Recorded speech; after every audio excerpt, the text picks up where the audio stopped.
Friends, I want to be completely honest with you. I believe that the current market phase is one of the most exhausting and frustrating that I've experienced in the last 4 years in the crypto space. We are really seeing how pessimism is growing stronger. Many are giving up, capitulating, no longer interested, or just becoming offensive. In today's video, we will discuss this situation, why it might also present opportunities, and which top signals we may have already seen. We will try to better categorize all of this. I hope you enjoyed today's video.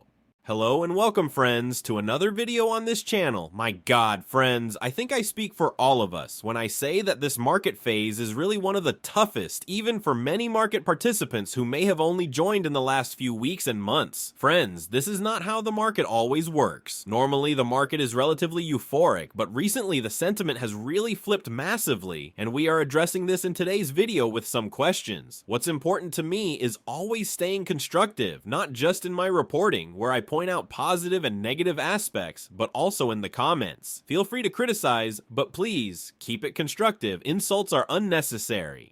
For me, this market is completely manipulated. Why does everything depend on the USA? What about Asia, Africa, and Latin America? Europe aside? I keep getting this question in this form because I often report on economic developments from the United States. What does this have to do with Bitcoin, you might ask? I was even asked, what do tariffs have to do with Bitcoin? Tariffs could ultimately, or quite likely, affect inflation, which in turn impacts risk diversification for investors, particularly large investors. A few years ago, we all wished for the elite to finally come to the crypto market, for ETFs to be introduced, and for large market participants to invest. Now, there are many people complaining that the big players buy and sell however they want, and that's affecting the price. Now, let's return to the point that the market is fully manipulated and why everything depends on the USA. It's crucial to understand that the USA is a pioneer, especially in the finance and stock market sectors. In fact, in all investment areas. Currently, US stocks make up 73% of the MSCI World Index, which is the highest weight a single country has ever held. This means that the entire financial market, wherever you look, is dominated by the US. I mean, Nvidia is valued at nearly $3 trillion,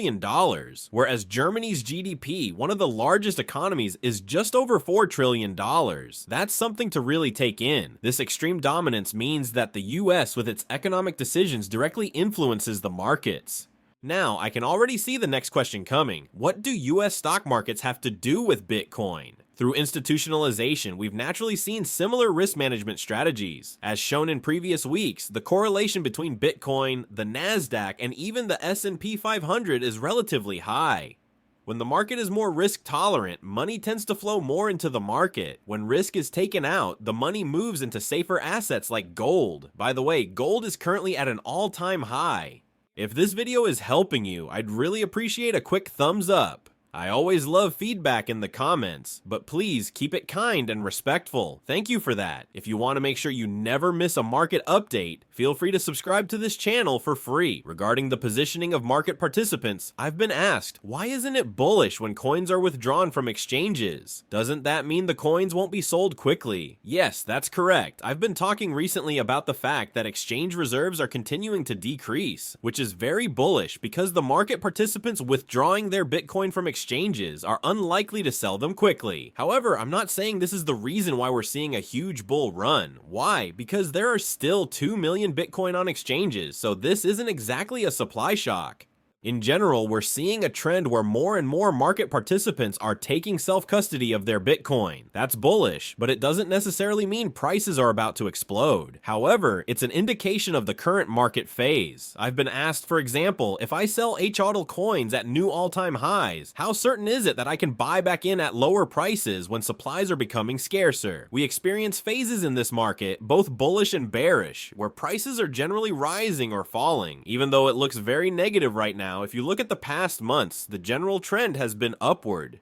When you realize profits or losses, which isn't a bad thing by the way, tax loss harvesting can be a useful tool. It's important to understand the tax implications. For example, if you've held an altcoin for over a year and sell it now, and the prices increase again in a couple of months, your tax holding period starts over, so be aware of that when making decisions. What's most important is that you're always clear about your investments. Each of us is in a different situation. One might be a millionaire, while another is a student with no money. One may have 50% of their net wealth invested, while another only 2% or 99%. Many creators say, I'm buying more, or I'm doing this, doing that. But at the end of the day, everyone is in a different position. When I say I'm buying Bitcoin, that doesn't mean it's the right move for everyone. If Bitcoin only makes up 10% of my portfolio, but 80% of yours, our situations are completely different. So while I talk about my strategies, I don't directly advise on buying or selling because it's simply not relevant to everyone's individual situation. I know that on YouTube, people want to hear that kind of advice, to just follow along with what someone else is doing, but I believe it's better to take responsibility for your own decisions. Recently, many trades and investments haven't worked out, which is why a lot of market participants are becoming more pessimistic. I've also been asked if I'm not as bullish as I was in previous months. In my opinion, a comparison to 2021 would be interesting. Did on-chain wallet data show a similar pattern back then, or do the data point more towards the beginning of a bear market?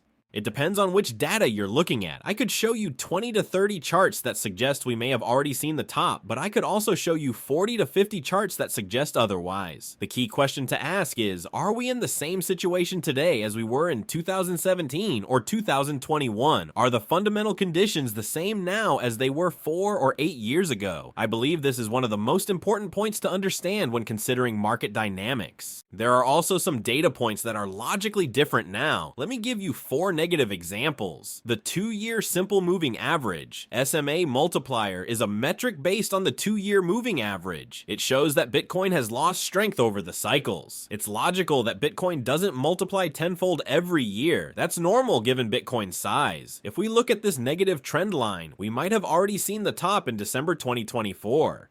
The MVRV metric, market value versus realized value, also shows a negative trend, indicating we may be hitting the top. The reserve risk indicator, which is based on MVRV, also signals a top warning, but all these charts can be relativized when you take a step back. I find the data about the OTC markets over-the-counter Bitcoin much more relevant than some of the downtrend lines I've shown. We see that in 2017 and 2021, the top was reached and OTC holdings increased. I talked about this yesterday and I'll explain again. OTC Bitcoin are purchased by services like Coinbase to allow large players to buy or sell huge amounts of Bitcoin without affecting the market. The key is that these whales and institutional players buy Bitcoin at low prices in bear markets, and when the price rises, they sell it without causing a market disruption. It's important to understand that while the prices have gone up, demand has disappeared, and the large institutional players may not be buying as much anymore, but they're selling gradually. We can see that in 2017 and 2021, the demand in the OTC markets decreased after the top, but unlike before, the OTC reserves are now at very low levels. This means that a dumping of OTC Bitcoin like we saw in 2021 or 2017 can't happen now. I'm very bullish because of this. We can see that OTC reserves are very low. The on-chain data shows activity in the HODL mode for nearly 2 years, and the supply continues to shrink. Even if the prices dip in the short term, the long-term outlook looks bullish to me. That's all for today's video, friends. I hope it was helpful and insightful. Don't forget to leave a quick rating and comment. Please remain kind and respectful in the comments. We'll see you in the next video. Until then, take care.